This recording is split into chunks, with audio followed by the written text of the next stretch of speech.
नमो भगवते वासुदेवाय नमः।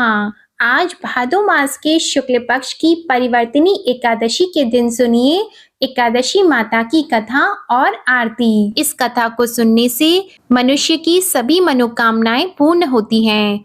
एक बार एक राज्य में एक राजा रहा करता था। राजा बहुत ही बुद्धिमान और बलशाली था। राजा सदा ही अपनी प्रजा का बहुत अच्छे से ध्यान रखता था। प्रजा भी राजा को बहुत पसंद करती थी। राजा की दो बेटियां थी। राजा अपनी दोनों बेटियों से बहुत प्रेम करता था। राजा की छोटी बेटी देखने में बहुत सुंदर और आकर्षित थी और राजा की बड़ी बेटी छोटी बेटी के मुकाबले थोड़ी कम सुंदर थी। राजा की छोटी बेटी माता की पूजा किया करती थी और सभी लोग राजा की छोटी बेटी से बहुत प्रेम करते थे और बहुत प्रशंसा किया करते थे। राजा भी अपनी छोटी बेटी को बड़ी बेटी से अधिक प्रेम करता था, जिसके कारण राजा की बड़ी बेटी को अपनी छोटी बहन से बहुत नफरत होने लगी थी। राजा की दोनों बेटियां जब बड़ी हो गई तब एक पड़ोस के राज्य में रहने वाले राजकुमार राजा की बड़ी बेटी के लिए रिश्ता लेकर आया। लेकिन जैसे ही उस राजकुमार की नजरें राजा की छोटी बेटी पर पड़ी तो वह राजकुमार राजा की छोटी बेटी पर आकर्षित हो गया और छोटी बेटी से पहली नजर में प्रेम करने लगा। उस राजकुमार ने राजा की बड़ी बेटी के साथ विवाह करने से मना कर दिया और उसने राजा से कहा कि मैं आपकी छोटी बेटी से विवाह करना चाहता हूँ। ये सब देखकर राजा की बड़ी बेटी अपनी छोटी बहन से बहुत क्रोधित हो गई और राजा की बड़ी बेटी ने अपनी छोटी बहन को अपना सबसे बड़ा दुश्मन मान लिया। राजा की बड़ी बेटी ने अपनी छोटी बहन से बदला लेने का निर्णय किया। राजा की बड़ी बेटी ने अपनी छोटी बहन को जान से मारने का उपाय सोचा। राजा की बड़ी बेटी ने अपनी छोटी बहन को मारने के लिए सबसे पहले एक लड्डू में जहर मिलाकर अपनी छोटी बहन को दे दिया और उसको लड्डू खाने के लिए कहा। लेकिन लड्डू खाने के बाद भी छोटी बहन को कुछ भी नहीं हुआ। बड़ी बहन ये देखकर बहुत आश्चर्यचकित हो गई, लेकिन बड़ी बहन ने हार नहीं मानी। जब उसकी छोटी बहन रात में कमरे में सो रही थी तब उसने एक मटके में सांप रखकर उसके कमरे में छोड़ दिया, लेकिन सांप भी छोटी बहन का कुछ नहीं कर पाया। जिसके बाद बड़ी बहन ने अपनी छोटी बहन से कहा कि चलो हम लोग कुएं में से पानी भर कर लाते हैं, जिसके लिए वह अपनी छोटी बहन को पानी भरने के बहाने कुएं के पास ले गई और उसने अपनी छोटी बहन को कुएं में धक्का दे दिया।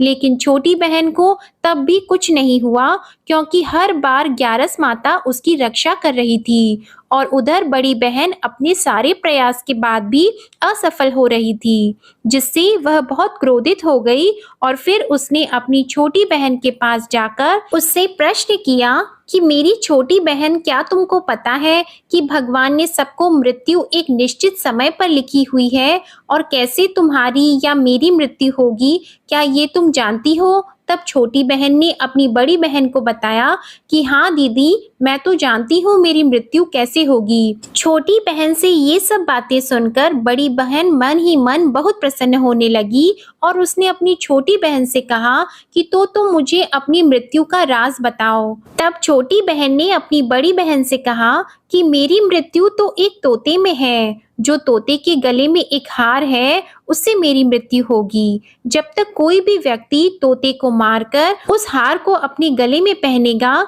तो मैं मूर्छित हो जाऊंगी और जैसे ही उस हार को अपने गले से उतारेगा तो मैं वापस से जीवित हो जाऊंगी। अपनी छोटी बहन की मृत्यु का राज जानकर बड़ी बहन बहुत खुश हुई और उसने अपनी छोटी बहन को मारने के लिए उसके पालतू तोते को ढूंढना शुरू कर दिया और छोटी बहन को इस बात का आभास हो गया था कि कोई उसकी जान लेना चाहता है, जिसके लिए वह अपने पिताजी के पास गई और उसने अपने पिताजी से कहा कि पिताजी, मेरी मृत्यु के बाद आप मुझे मत जलाइएगा, बल्कि आप मुझे अपनी पुरानी वाली हवेली में एक पलंग में लिटाकर छोड़ दीजिएगा।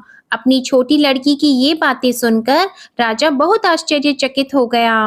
राजा ने अपनी छोटी बेटी से पूछा कि बेटी, तुम ये क्या कह रही हो? तब राजा की छोटी बेटी ने बताया कि पिताजी, समय किसी के लिए नहीं रुकता है, क्या कब किसको हो जाए इसका किसी को कुछ नहीं पता।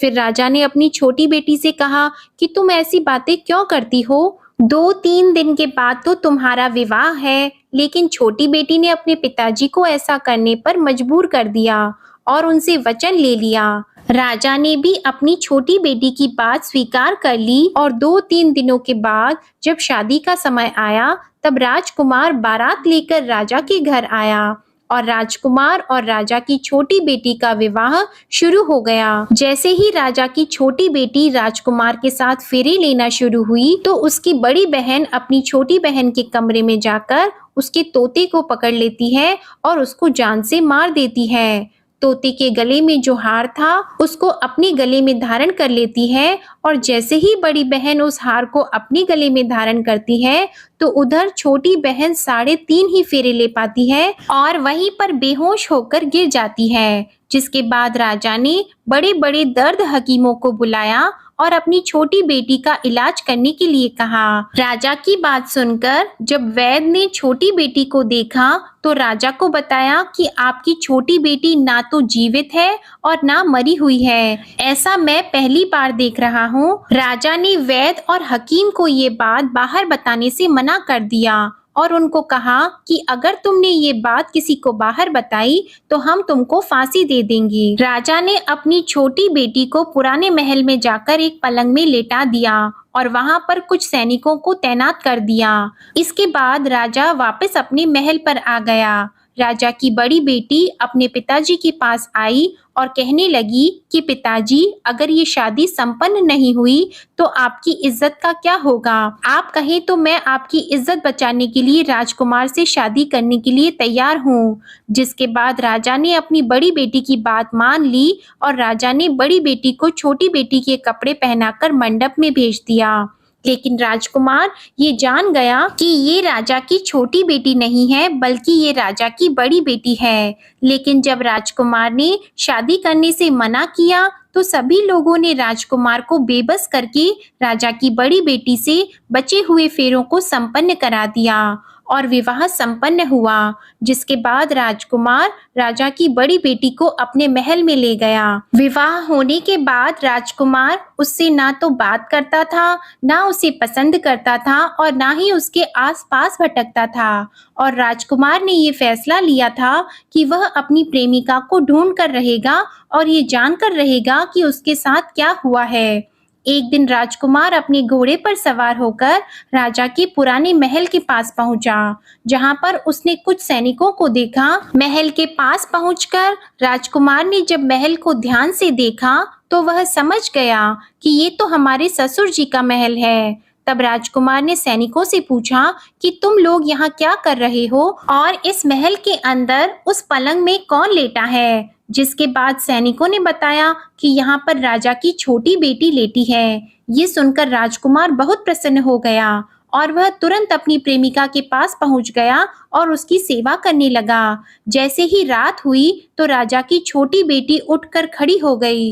राजकुमार ये देखकर बहुत खुश हो गया और उसने अपनी प्रेमिका से पूछा कि तुम यहाँ क्या कर रही हो? तुम मेरे साथ मेरे घर चलो। राजा की छोटी बेटी ने राजकुमार को सारी बातें बता दी कि मेरी जान एक तोते में बसती थी और मैंने ये बात सिर्फ अपनी बड़ी बहन को बताई थी और मुझे पता है कि उसने ही मुझे मारने का प्रयास किया है। उसके पास एक हार है जिसको वह सुबह पहन लेती है और रात को उतार देती है। जब तक वो हार को पहन कर रखती है तब तक मैं मूर्छित रहती हूँ और जैसे ही वो हार को उतार देती है तो मैं जीवित हो जाती हूँ और जब तक मेरी बड़ी बहन के पास वो हार रहेगा तब तक मैं ऐसे ही जीवित और मूर्छित होती रहूंगी। अगर मेरी बड़ी बहन के पास जो हार है वो मेरे हाथ लग जाए तो मैं हमेशा के लिए जीवित हो जाऊंगी। राजकुमार ये सब बातें सुनकर राजा की छोटी बेटी के पास रहने का निर्णय ले लेता है और उसने अपने बचे हुए सारे फेरे उस पलंग में लेटी हुई राजकुमार की छोटी बेटी के साथ ले लिए और अपना विवाह पूर्ण कर लिया और वहीं पर वो रहने लगा। देखते ही देखते कुछ समय में राजा की छोटी बेटी और राजकुमार की पत्नी गर्भवती हो गई। एक दिन राजकुमार को किसी काम से बाहर जाना पड़ा। तब छोटी बहन के पेट में बहुत तेज से दर्द होने लगा, जिसके बाद उसने माता का आह्वान किया। जिसके बाद वहां माता प्रकट हुई और उन्होंने अपने भक्तों के दर्द को दूर किया और एक पुत्र की प्राप्ति करवाई। और वहीं पर अचानक से राजकुमार भी आ गया। राजकुमार ने ग्यारस माता को देखा तो वह आश्चर्यचकित हो गया और उसने तुरंत ग्यारस माता को प्रणाम किया। और ग्यारस माता ने राजकुमार से कहा, जब तुम्हारा पुत्र 5 वर्ष का हो जाए तो तुम आकर अपनी पत्नी का हार इसके गले में डाल देना। और देखते ही देखते राजकुमार और राजा की छोटी बेटी का पुत्र 5 वर्ष का हो जाता है। तो राजकुमार अपने बेटे से कहता है कि बेटा, मैं कुछ काम से बाहर जा रहा हूँ, तुम अपनी माता का ध्यान रखना। और वहां से चला जाता है।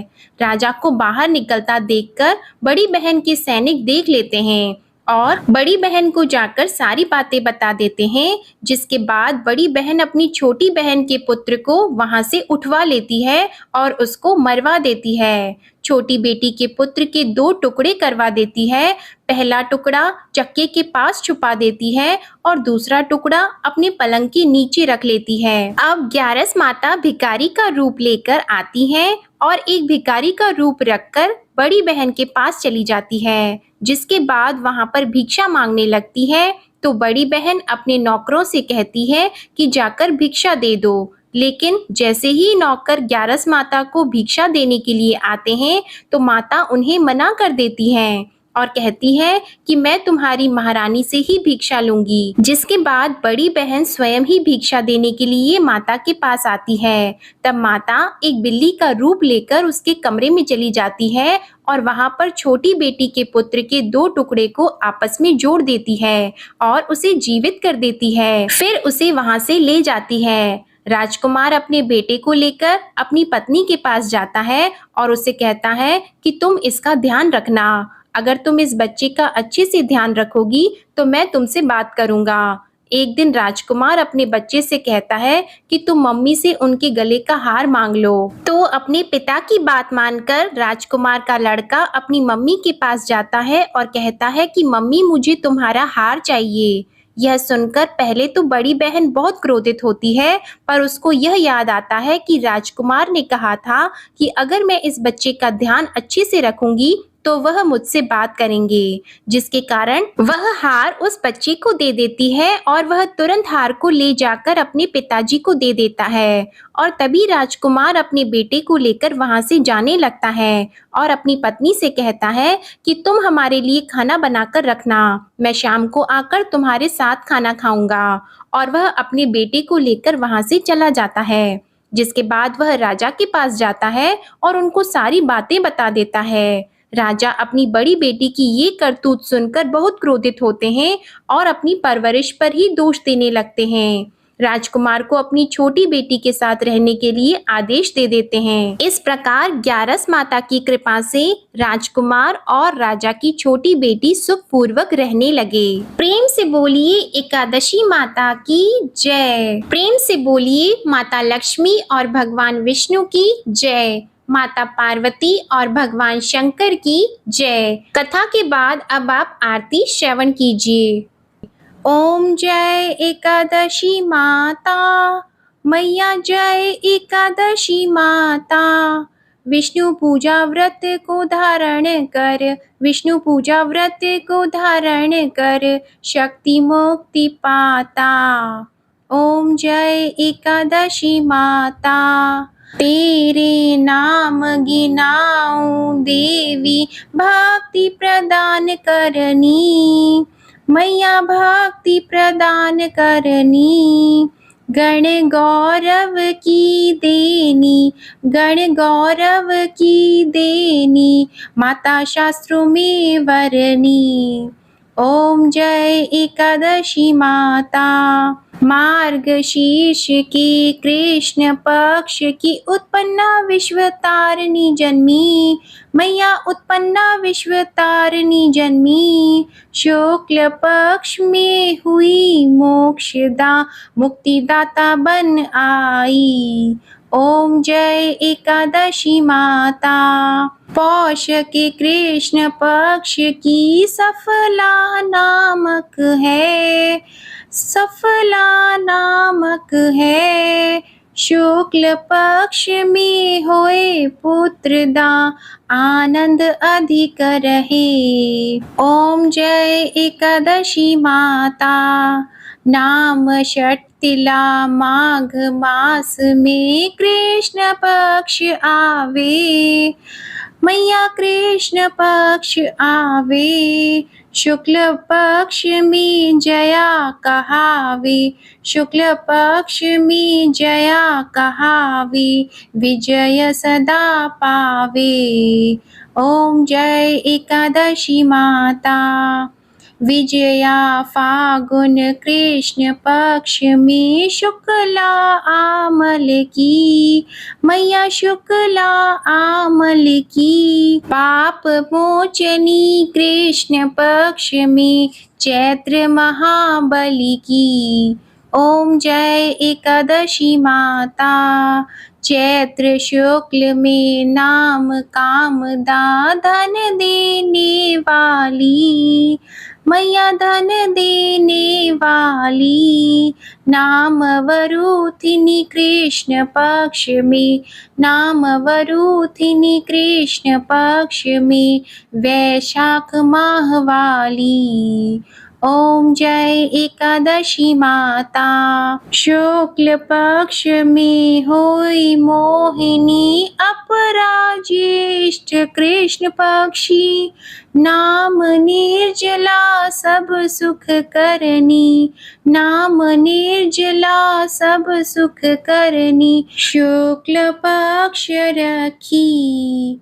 ओम जय एकादशी माता। योगिनी नाम आषाढ़ में जानो, कृष्ण पक्ष करनी। देव शयनी नाम कहायो, शुक्ल पक्ष धरनी। ओम जय एकादशी माता। कामिका श्रावण मास में आवे, कृष्ण पक्ष कहिए। श्रावण शुक्ला होए पवित्रा, आनंद से रहिए। ओम जय एकादशी माता। अजा भाद्रपद कृष्ण पक्ष की परिवर्तिनी शुक्ला। इंद्रा आश्विन कृष्ण पक्ष में, इंद्र आश्विन कृष्ण पक्ष में। रत से भवसागर निकला। ओम जय एकादशी माता। पापंकुशा है शुक्ल पक्ष में, आप हरन हारी। रमा मास कार्तिक में आवे, सुखदायक भारी। ओम जय एकादशी माता। देवोत्थानी शुक्ल पक्ष की, दुख नाशक मैया, मैया दुख नाशक मैया। पावन मास में करूं विनती, पावन मास में करूं विनती। पार करो नैया। ओम जय एकादशी माता। परमा कृष्ण पक्ष में होती, जन मंगल करनी, मैया जन मंगल करनी। शुक्ल मास में होए पद्मिनी, शुक्ल मास में होए पद्मिनी। दुख दारिद्र हरनी। ओम जय एकादशी माता। जो कोई आरती एकादशी की भक्ति सहित गावे, मैया भक्ति सहित गावे। जन गुर्दिता स्वर्ग का वासा, जन गुर्दिता स्वर्ग का वासा। निश्चय वह पावे। ओम जय एकादशी माता। ओम जय एकादशी माता। ओम जय एकादशी माता। आज की कथा और आरती समाप्त होती है। आपको ये वीडियो पसंद आई हो तो कमेंट में एकादशी माता की जय जरूर लिखिएगा और वीडियो को लाइक करके चैनल को सब्सक्राइब करना मत भूलिएगा। धन्यवाद।